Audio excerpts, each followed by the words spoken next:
speak to us this day, Lord, that we might see the wonder, the beauty, the glory of our God present with us here in worship and in our lives daily, Lord, as we go about. We ask this by the power of your Holy Spirit in us. Amen. So this is God's word from Isaiah chapter 6. In the year that King Uzziah died, I saw the Lord seated on a throne, high and exalted, and the train of his robe filled the temple.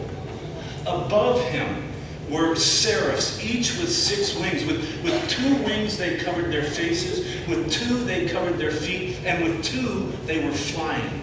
And they were calling to one another. I'm just going to ask if we could do this maybe. If this side would start out calling holy, holy, holy, and then this side answer with the whole earth is full of his glory. Let's echo what the seraphs were doing, and you can choose any side you want. But let's start this together. Holy, holy, holy is the Lord Almighty. The whole earth is full of his glory. At the sound of their voices, the doorposts and the threshold shook, and the temple filled with smoke. Can you imagine if we wouldn't be able to worship right now because God's presence was so heavy and so thick we couldn't see? Wouldn't that be glorious? Wonderful to have God's presence here like that. And Isaiah cried out, "Woe to me," I cried. "I'm ruined, for I'm a man of unclean lips, and I live among a people of unclean lips, and my eyes have seen the King, the Lord Almighty." And then one of the seraphs flew to me with a live coal in his hand, which he had taken with tongs from the altar. And with it he touched my mouth and said, "See, this has touched your lips. Your guilt is taken away, and your sin is atoned for." And then I heard the voice of the Lord saying, "Whom shall I send, and who will go for us?" And I said, "Here am I, Lord. Send me. Send me."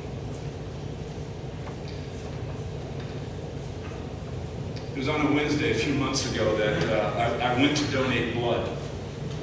It was at a church I'd served before. They do a number of blood drives throughout the year as they serve their community. It's just one of the ways that they do that. They serve their community by giving blood. And I was looking forward to seeing people from that church again. When I walked in to sign in for the blood drive, a couple of people across the room smiled and waved at me, and I smiled back and waved back at them. It was good to see them. Everything went fine until they had to stick me twice to find a vein to draw blood from. And after giving blood, the mobile blood bank wants the donors to take refreshments. So they want you to sit at a table for at least 15 minutes as you take in some juice and water and some snacks. You sit there at a table, and it helps your body to recover, and it gives you a chance to chat with people and to catch up with them. But this time it was different. This time when I went to say hello to people and shake their hands, one lady sitting at the table turned her back on me and wouldn't even acknowledge my presence. I said hello to her by name, but she didn't respond. And the others sitting around the table looked up at me with bemused looks on their faces, and I thought, well, this is rather awkward and strange.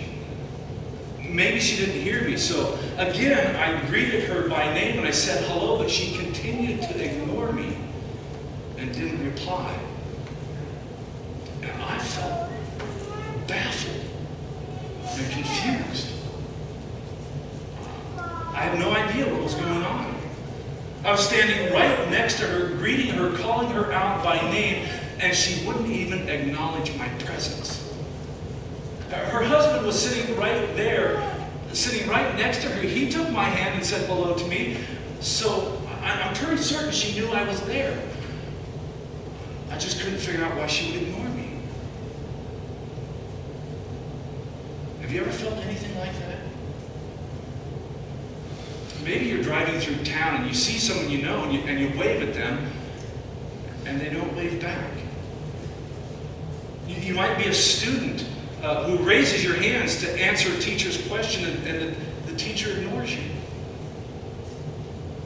Or maybe you're walking through the grocery store and you see someone you know, but they somehow avoid running into you. They go down a different aisle. Or maybe we've done that. Maybe we've been so busy and we've had a list of things to accomplish that we really didn't have time to stop and chat with someone. So rather than starting the conversation, we tried to quietly slip past or get by without even being noticed.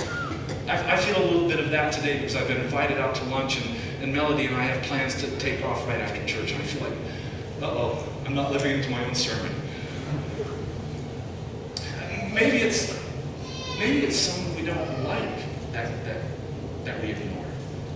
Maybe they said something in the past that hurt us, and let's face it, it's easier to avoid them than to deal with it sometimes. Have we ever turned a cold shoulder to someone? Maybe. But have we ever been so rude as to not even acknowledge their presence? Have we ever ignored someone who was right there with us? Does God ever feel like we ignore him? The prophet Isaiah got a